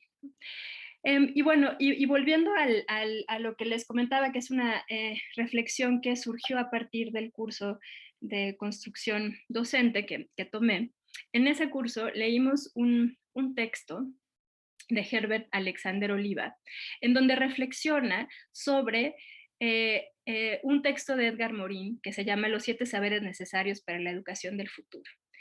Y Edgar Morin, sin pensar sin estar en un contexto de pandemia, pone o expone cómo debería de ser la educación o qué debería de buscar. Y voy a retomar dos planteamientos que a mí me parecieron muy reveladores cuando lo leímos y lo comentamos, que son cómo enseñar a enfrentar las incertidumbres y por el otro lado enseñar la comprensión. Me parece que estas dos propuestas son las que van delineando lo que hemos estado haciendo. Más allá de tratar de cubrir el plan de trabajo, el tratar de llenar nuestras clases, los horarios concretos, etcétera, hemos tenido que reformular qué es lo que queremos presentar y cómo podemos enseñar en este contexto de incertidumbre, de vulnerabilidad, ¿no? y que atraviese eso la comprensión o la empatía. Y una de las respuestas que yo he encontrado a ello, y digamos con los lentes de la antropología, es justamente ejercitar esa mirada antropológica, ¿no? Un poco lo que ya venían señalando, como científicas sociales, cómo puedes posicionarte y situar esta nueva situación y qué es lo que puedes aportar desde ese lugar, ¿no? O sea, es un buen momento para ejercitar esas miradas y para poner en práctica todo lo que venimos aprendiendo en nuestras clases teóricas o en nuestras clases metodológicas y que cobren sentido y que no se conviertan en algo lejano que estamos leyendo y revisando en nuestros cuartos, en el espacio que asignamos para estudiar, sino que podamos constantemente estar debatiendo con nosotras mismas, con nosotros mismos sobre justamente todos estos problemas, ¿no? Un poco hacia lo que apuntaba Georgina, cómo van cambiando los intereses, porque necesariamente tenemos que apuntar hacia esa comprensión de lo que nos rodea y de lo que estamos viviendo sin excepción, ¿no? O sea, ya no hay una brecha así que diga, bueno, tú sí lo vives, yo no lo vivimos de diferentes formas y con diferentes posiciones, pero justamente a ello es a lo que hay que tener esta mirada que nos pueda, no sé, por ejemplo, profundizar en la brecha digital, en el acceso a la salud y la educación, en la desigualdad social. Todas las problemáticas que esta crisis nos está mostrando, la podemos recuperar y trasladar al aula para que entonces esa conexión con lo teórico y lo metodológico cobre un sentido y una cercanía sobre todo, y también el poder tener algo que decir, ¿no?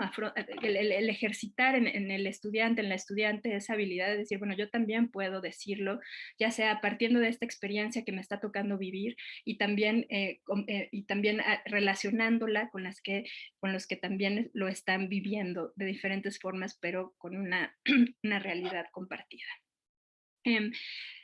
Y a esto, otro punto interesante de reflexión es esta idea que cómo vamos a comunicar esos conocimientos si no conocemos a nuestra estudiante, ¿no? O sea, creo que hay un aspecto muy importante que si bien el Zoom nos acerca, pero también el tener las pantallas apagadas, en lo que decíamos hace rato entre una mesa y otra, de no tener la cercanía corporal, la cercanía física, pues también imposibilita saber quién está del otro lado y cómo están recibiendo los contenidos, qué está sucediendo detrás de la pantalla, y que lo que sí ha arrojado es que, bueno, los métodos convencionales para ese ejercicio de la docencia, pues ahora no son tan pertinentes. Y como ya lo mostraron mis colegas, ¿no? Cómo tenemos que empezar a buscar otras formas de apropiación de ese conocimiento que va ubicado tanto en el contexto de él o la estudiante, como el ejercitar el trabajo en equipo, que es un reto, yo diría, mayor, porque entonces también no coinciden en tiempos, en cómo se va dividiendo su día a día, que no es lo mismo que cuando estamos en la facultad, que están ya en la facultad, entonces pueden trabajar juntos, a que ahora tienen que hacerse un espacio especial y coincidir 4 o 5 para poderse poner de acuerdo y desarrollar lo que sea que se les haya indicado. Tenemos esta idea de cómo lo que hacíamos de manera presencial ahora se ve modificado y adaptado. Lo que encuentro es también una gran creatividad para hacerlo, tanto de nuestro lado como del otro, y cómo también van haciéndose poco a poco de las herramientas para compartir sus exposiciones, si es el caso, hacer videos, hacer presentaciones de PowerPoint, en fin, ¿no? Va siendo una explosión muy interesante al respecto, que desde mi experiencia, darles ese lugar de creatividad ha sido muy importante, ¿no? El que se vayan apropiando y también decidiendo y construyendo en qué momento sí pueden hacerlo y no, o no, y con quienes han podido trabajar mejor a la distancia, ¿no? Porque también es un hecho que no necesariamente coincidimos, y por la misma razón, no estamos compartiendo el espacio, entonces de pronto queda lejano el sentir de esa persona y la imagen de esa persona que queda en la virtualidad. Entonces, de alguna forma, dejárselos en la resolución de esas estrategias sería parte de esta formación docente a la que me estoy refiriendo, ¿no? Que creo que es que es un reto, y que ahí lo hemos ido sorteando y llevando a buen término. Ahora, con respecto a estos planteamientos que nos hace la mesa y el título de esta mesa, que tiene que ver más con un corte metodológico, habría mucho que decir, y me parece que justo, ¿no? Han habido muchísimas mesas, a veces hasta yo digo, ¿en qué momento tiene la gente tiempo para estar conectada a tanta nueva información? Y me hacen sentir que no estoy rindiendo lo suficiente hablando de esta tiempo-productividad que se nos ha incrementado en estos tiempos. Pero, y que bien, ¿no? Se mencionaba ya la etnografía digital, y que es cierto que es una metodología que se ha venido trabajando ya con tiempo, pero que sí está acotado a un objeto de estudio particular, que nos ha llevado a un nuevo planteamiento de lo que significa la etnografía, y que en la antropología, digamos, hemos tenido diferentes discusiones respecto a cómo posicionarnos en el campo y cómo construir relaciones con los que estamos trabajando, y que por eso la etnografía digital, digamos, sería un universo en sí mismo, del que si bien hemos estado haciendo uso para tratar de suplantar esta falta de presencia, pero que bueno, que en la antropología sería clave esa interacción, sería clave no solamente porque vas y te sitúas frente a la persona para hacer una entrevista, sino porque conoces el entorno en donde se desarrolla, porque llegas a tener más contacto con las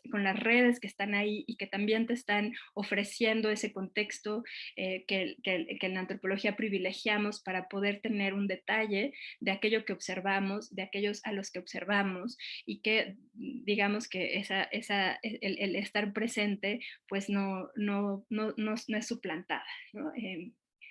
Aunque utilicemos muchos recursos. Y más cuando estamos trabajando con estudiantes en formación, ¿no? La carrera de antropología desde el 4º semestre hace prácticas de campo, ¿no? Por ejemplo, y que esas prácticas de campo han sido suspendidas, y que si bien los docentes han tratado de buscar que se ejerciten en técnicas, en métodos concretos, en que hagan sus propios desarrollos de entrevistas, etcétera, pues bueno, y además que también tiene que ver con la idea de que hemos construido una antropología que está basada en esa interacción. Entonces se vuelve un conflicto importante en la formación de los futuros antropólogos y antropólogas.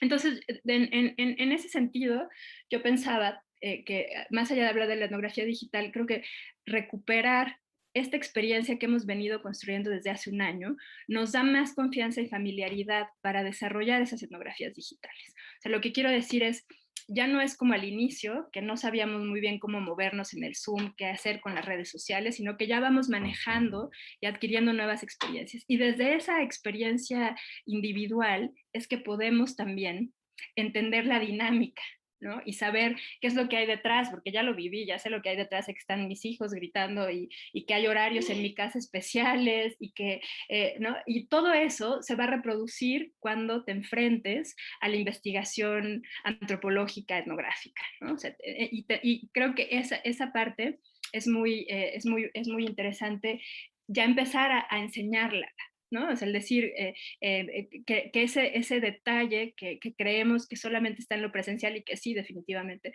pero que podemos ir desarrollando a través del Zoom porque ya lo estamos viviendo, ¿no? Y ya tenemos esa experiencia previa. Otro ejemplo que me parece que puede ser interesante en esta idea de cómo construir nuevas metodologías de acercamiento, que en ninguno de los dos casos es nueva, pero que se incrementa en esa situación de pandemia, tiene que ver con la autoetnografía, que eso es algo que yo he tratado de impulsar también y que vuelve nuevamente a esta idea de experiencia, ¿no? de poderlo corporizar.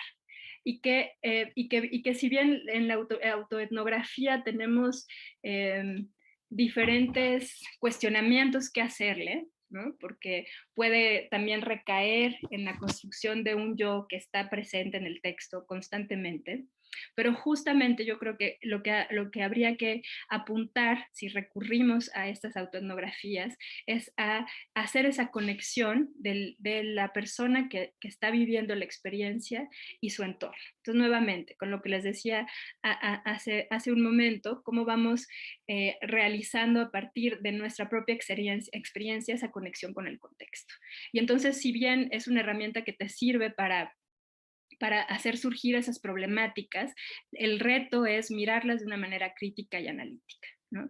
Y fomentarlo a través justo de hacer esas descripciones que pueden ir desde espacios muy, muy cerrados, como es el cuarto donde están tomando las clases, como es involucrar a la familia, ¿no? Yo había puesto estos ejercicios en alguna de mis materias y el resultado fue muy interesante porque lograban describir esas dinámicas familiares, ¿no? Entonces, bueno, entonces el tema podría ser justamente la familia y la familia en tiempos de pandemia.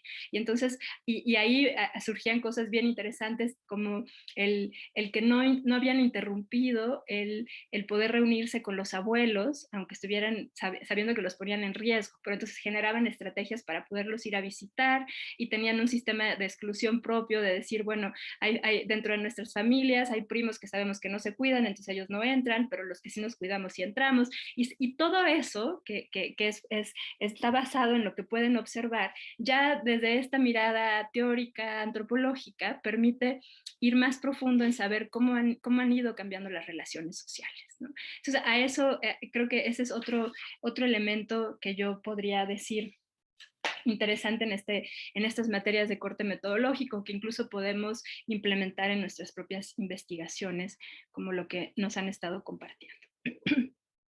Y bueno, y para ir concluyendo mi presentación y estas reflexiones, yo quería llevarlo también a pensar en estas ventajas que tienen las clases en línea.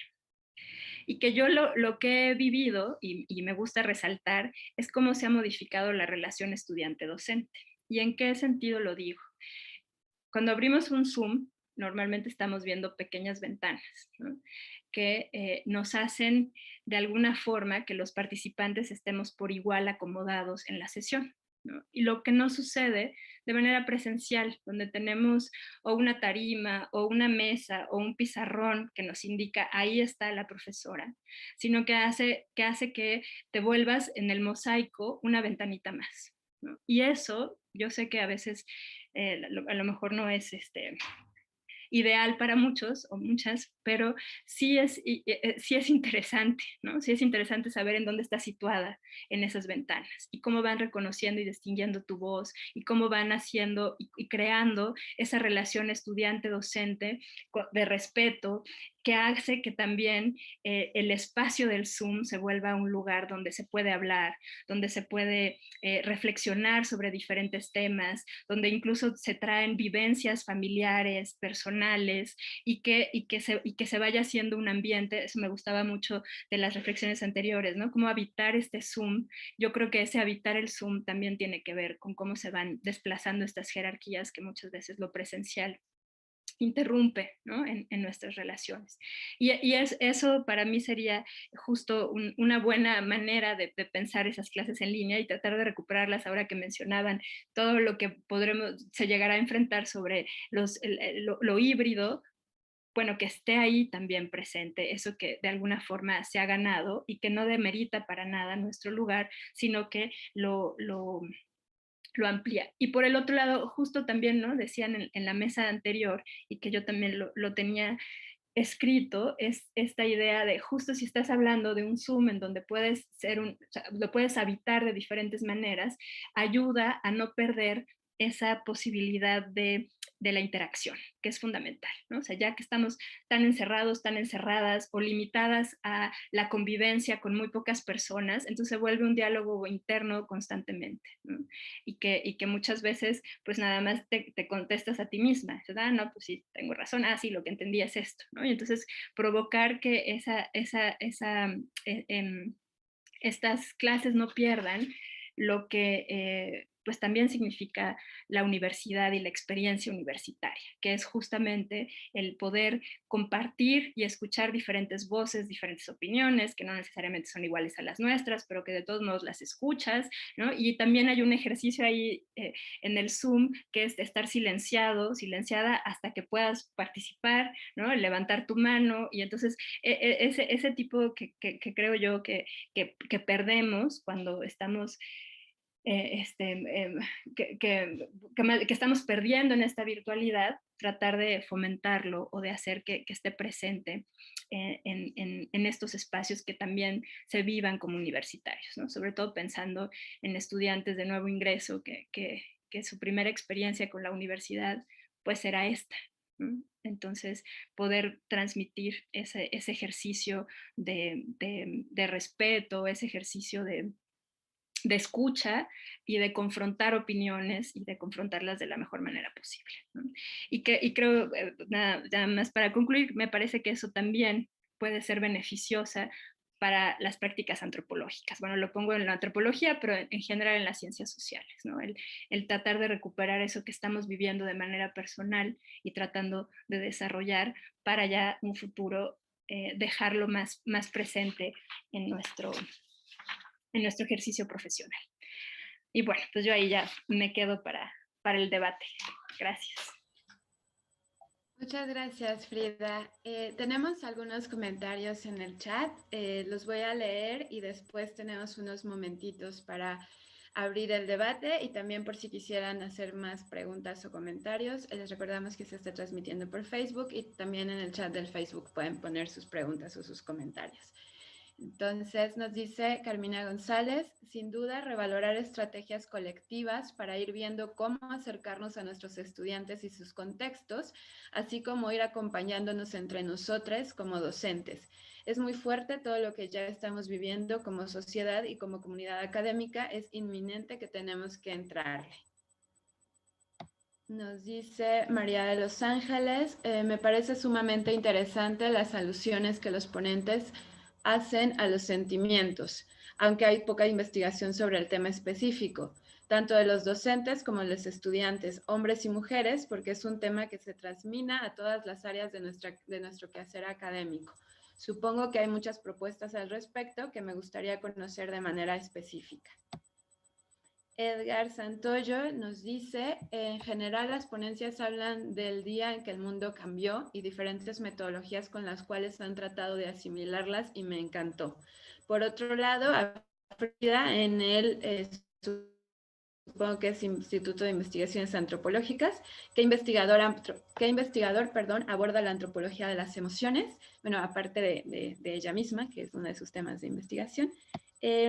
Anan Ahmad nos comenta, es impresionante el panorama planteado en esta ventana, desde el tema ecológico y la materialidad de la tecnología hasta el espacio privado hasta la cuestión emocional. Las brechas digitales y económicas tampoco se pueden dejar a un lado. Gracias a todas las ponentes por su participación. Omar de la Rosa nos comenta, Ana Flores de GOE sostiene que las clases virtuales contienen ciertos elementos didácticos que hoy no se desarrollan en las clases en línea. Por ende, se pueden tornar pesadas, abrumadoras. En la clase virtual debe prevalecer, debe haber espacio para la creación y recreación del saber, debe haber un espacio para la práctica, para la teoría y para el receso. Excelentes las ideas expuestas en estas mesas. Él mismo nos comenta, esto de la autoetnografía me parece muy similar a lo que Jorge La Rosa plantea en su texto sobre la experiencia. Coincido con esta idea, recuperar la subjetividad y los procesos de subjetivación, dar pauta a que las personas narren su experiencia, den cuenta de su trayecto formativo, es algo que, mediado o no por la tecnología, no tendría que ignorarse en el ámbito escolar.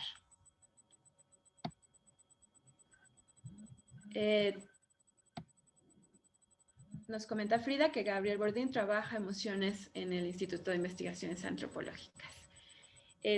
Tenemos aproximadamente unos 20 minutos más para ahondar en la discusión. No sé si las ponentes quieran hacer algún otro comentario a lo que nuestros participantes dicen o algo que se les haya pasado. Están poniendo también en el chat algunas de las referencias bibliográficas que estaban pidiendo específicamente sobre las emociones. Y no sé si quieran abrir sus micrófonos en el mismo orden en el que fueron participando. Nada más, sí tendríamos que terminar el evento en punto de las 2:30 para dar peso a las siguientes actividades que tiene el área programada. Ok. Bueno, yo sí quisiera aprovechar entonces la oportunidad para decir brevemente que me gustó mucho escucharlas. Creo que me sirve también para balancear mi punto de vista, que naturalmente es súper pesimista. O sea, cuando empezó la pandemia, mi ansiedad se fue por el cielo y empecé a ver el apocalipsis ya muy real. Entonces, me parece muy bonito ver cómo han encontrado cosas que rescatar en medio de toda esta crisis. Y solo quizá recomendaría que no perdamos de vista esta dimensión de las herramientas. O sea, porque hay cosas que dijeron que están súper lindas, como esto de usar el WhatsApp para sentirse más cerca de los estudiantes, o como, bueno, en particular me gustó mucho toda la participación de Frida y esta visión que tiene de construir el espacio de Zoom donde se puede conversar o habitar ese espacio. Entonces, eso se me hace muy bonito, pero ¿realmente queremos habitar el espacio de Zoom? Entonces, a mí se me hace muy importante que sí traigamos esa pregunta a la mesa, porque si esta conversación la estuviéramos teniendo en un auditorio de la UNAM, pues estaríamos platicando y estaríamos construyendo un espacio entre nosotras. Pero teniéndola en Zoom, estamos invitando a un tercer actor, que es una compañía que sabe dónde estamos, cómo nos llamamos, qué dijimos, se queda con una copia del chat y de los materiales que subamos. Y con todo esto, en serio, en medio de la pandemia, lo que yo he visto es cómo se corona un capitalismo de plataformas. Entonces, todos estos efectos chidos que estamos viendo, por ejemplo, en la imagen de Ana, de cómo se difumina el background, es el resultado de un montón de experimentos hechos con un montón de datos que seguramente o posiblemente etiquetó gente en países pobres, porque esas cosas no suceden solas y la computadora no puede ver tu cara para rastrearla.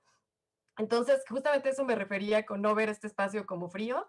O sea, es frío para nosotros, pero hay un montón de gente que lo está aprovechando y hemos visto este disparo de la riqueza a un nivel como no se había visto antes. Entonces, yo creo que mi única invitación después de escucharlas es que quisiéramos el esfuerzo por seguir construyendo estos espacios tan bonitos, en donde podemos estar conectados a pesar de estar físicamente lejos, pero que cuestionáramos también la herramienta, la metodología que posibilita estas cosas. Simplemente ayer, por ejemplo, mi director el director del lugar de trabajo, en la Inés Morelia, tuvo una conversación con las personas que están en el paro y me llamó mucho la atención que podía seguir la discusión en Facebook.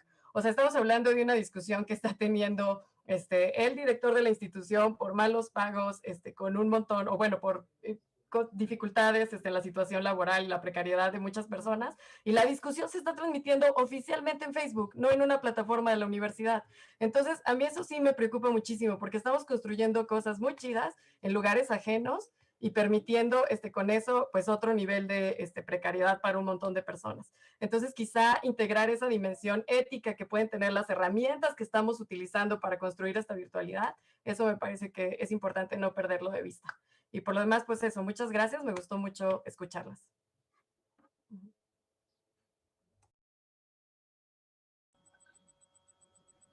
No sé, Ana, si quisieras comentar algo o te brincamos. ¿Yo? Yo con Ana. Siempre nos pasa esto con Ana Nagmat, porque solemos compartir muchos espacios y pasillos donde la extraño. No, definitivamente el tema de la seguridad en línea es una cosa que es un tema pendiente. Y claro, también estos espacios, estos nuevos gobiernos que aparecen, por ejemplo, sabemos que Facebook no es neutral, sabemos que participa en los algoritmos y que ha tenido procesos también incluso de decisión en algunas elecciones, ¿no? O sea, eso es una cosa que es bastante tremenda, ¿no? Definitivamente, yo hay algunas cosas que ya hacía antes, que quizás en la practicidad, quizás uno decide más por lo que funciona, ¿no? Yo justamente algunas cosas como tener el chat con los estudiantes lo hacía desde antes. Intenté mover a los chicos a Telegram, ¿no? Entonces, así como de chicos, hablemos un Telegram, aunque sea, ¿no? Que es un poquito más seguro, ¿no? Fue un fracaso, o sea, no había manera de llevarlos a Telegram, porque justo a veces mis materias necesitan mucho apoyo visual, ¿no? Porque además que a mí no me sale la gráfica en la pizarra como debería de ser, o sea, entonces me era muy útil, además, porque había toda una discusión del uso del celular en la clase. Entonces yo más bien empecé a decir, bueno, usen el celular en la clase y se volvió parte de la clase. Entonces yo en el grupo de WhatsApp mandaba la imagen, ¿no? Entonces aquí está la imagen del gráfico que hay que interpretar, ¿no? Y entonces, y lo empezábamos a hacer y en lugar de ya el teléfono se volvía un instrumento y ya no un distractor de la clase. Entonces yo ya había empezado a hacer estas cosas de tener estos chats como para poder traer estos elementos. Pero, o sea, intenté Telegram, no funcionó. O sea, me vieron con cara. Y es esto, ¿no? Que pensamos que los estudiantes solamente por ser jóvenes van a estar como más adeptos a las tecnologías. No, también hay inercias y cosas ahí que también capaz que tenemos que luchar con otro tipo de espacios comunicacionales donde podamos decirles, oiga, esto es lo seguro, ¿no? Esto es no sé cuánto. Yo les decía, bueno, pero incluso en las tutorías, en los espacios de tutorías de los estudiantes de nuevo ingreso, cuando yo les dije, no, bueno, es que miren, están estos talleres de sexting seguro, ¿no? O sea, es como hay un montón de cosas que tenemos que empezar a manejar con los estudiantes y que ellos además también están bastante clavados en ciertas plataformas. El Facebook es útil porque cualquier teléfono tiene las redes, o sea, el mismo, si están conectados por datos, tienen las redes ilimitadas, ¿no? Entonces, por eso el Facebook aparece como muy, muy práctico, ¿no? Entonces, entonces es también cómo nos plantamos, ¿no? Y claro, en medio de una pandemia quizás no tenemos todas las herramientas para decir no, pero sí definitivamente tenemos que reflexionar sobre este elemento crítico de estas empresas y del uso de la información. Estoy completamente de acuerdo.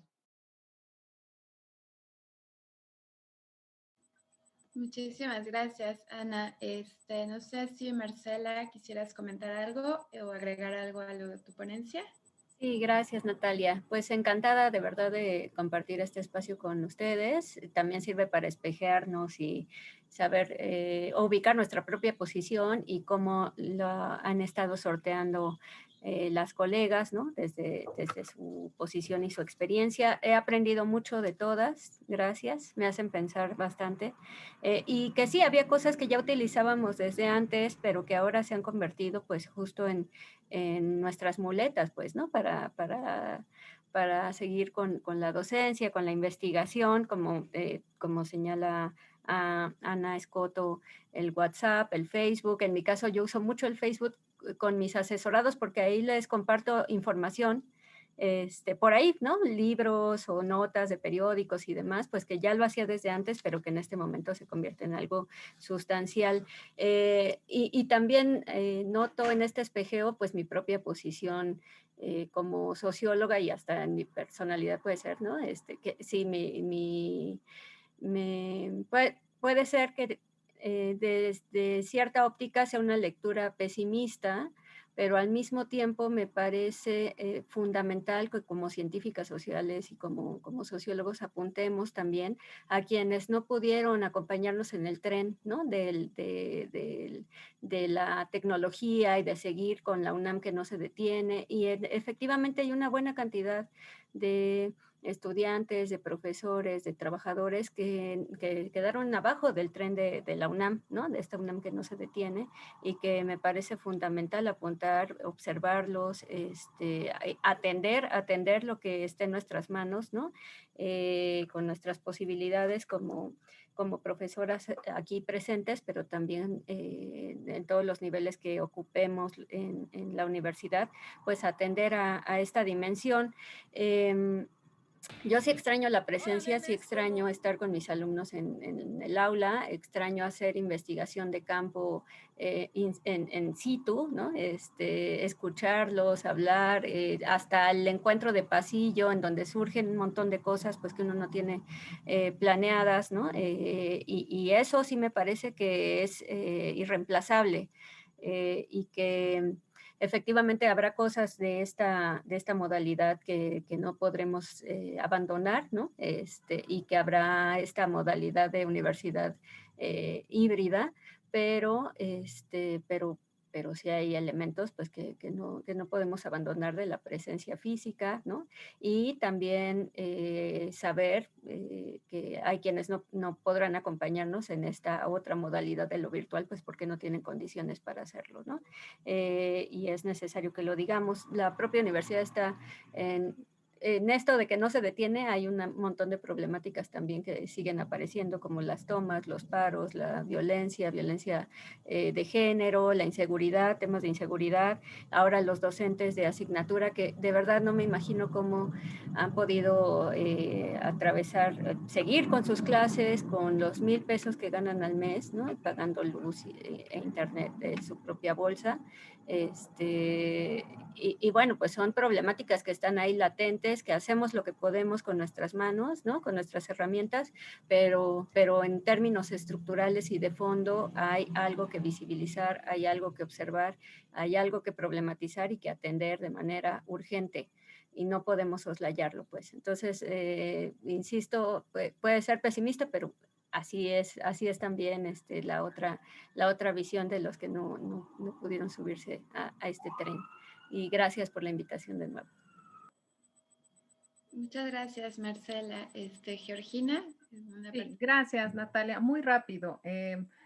Creo que también, esta mesa se centra específicamente en metodología, en herramientas de investigación, etcétera, pero creo que valdría la pena también pensar y repensar las categorías analíticas, ¿no? Yo todo el tiempo que estuve haciendo esta especie de guión para la presentación, tenía en la mente la sociología del riesgo, ¿no? Y decía, claro, o sea, la sociología del riesgo ahorita es una categoría, un concepto que nos permite articular todo lo que nos está pasando, ¿no? Porque digamos que de manera muy resumida, pues es un momento histórico en el periodo moderno en el cual se pierden componentes centrales provocando una serie de debates, reformulaciones y nuevas estrategias de dominación, ¿no? A propósito de lo que decía Marisol, o sea, entonces, estamos habitando algo nuevo, pero ¿desde dónde? ¿Cómo qué? Y esto que nos está sucediendo, ¿no? De intentar habitar el Zoom y a lo mejor todavía no hemos llegado, no hemos llegado al tiempo de reflexionar qué es para una empresa, etcétera, pero me parece que hay que apelar a estas categorías desde nuestras disciplinas para tratar de explicar mejor el mundo en el que ahora nos presenta la pandemia. Y creo que regresando a la parte de las herramientas metodológicas, también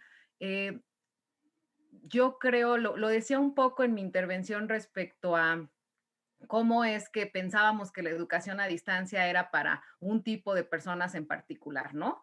Y que entonces que tenían pues ciertas limitaciones y por eso tenían que estudiar a distancia. Creo que había un dejo de desprecio en ese sentido, ¿no? Yo fui muchas veces, muchos años maestra de SUA y creo que ahí tenemos una lección que me parece que no estamos aprendiendo bien y que también la estamos replicando a la hora de las herramientas metodológicas. Yo platicaba con una colega que tengo en la Universidad de Guerrero y me decía, es que ustedes hacen unos dramones, o sea, me dice, para mi tema de investigación, que es el campo, me dice, tú no sabes, nosotros no podemos, aunque podamos salir, nosotros no podemos ir físicamente a la Sierra de Guerrero.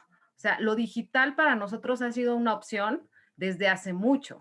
¿Sí me explicó? ¿Por qué? Pues porque no puedo tener acercamientos o pienso en la gente que trabaja narcotráfico, etcétera, ¿no? O sea, esta parte de la categoría del riesgo, pensarla en términos de las herramientas donde antes algunos, ¿no? Los que trabajaban esos temas tan complejos, pues tenían esas distancias, pero ahorita pues todos estamos bajo el riesgo latente del contagio, ¿no? Entonces creo que repensar la metodología, repensar las herramientas metodológicas a partir de eso, teniendo como respaldo categorías, conceptos teóricos, nos va a ayudar a llegar a llevar a mejor puerto nuestras investigaciones. Y yo hasta ahí me quedaría. Muchas gracias. Frida, un último comentario. Sí, gracias. Bueno, tengo dos. Primero, creo que lo que dijo Marcela me parece fundamental porque en realidad, y un poco también quería apuntarlo mientras participaba, que era esta idea de, pues la UNAM sí para, yo creo que sí para, y ha parado a lo largo de todos los semestres en diferentes momentos, desde el momento en que ajustas, en que cambias tus dinámicas, buscas nuevas estrategias, en fin, ¿no? Yo creo que eso es algo que es muy importante y que además, si este sistema híbrido se mantiene, entonces hay que pensar en planes y programas de estudio acordes a esta realidad, porque entonces, ¿qué sentido tienen los contenidos que ahora estamos enseñando si ya estamos en otro momento, ¿no? En otro contexto? Y eso implica también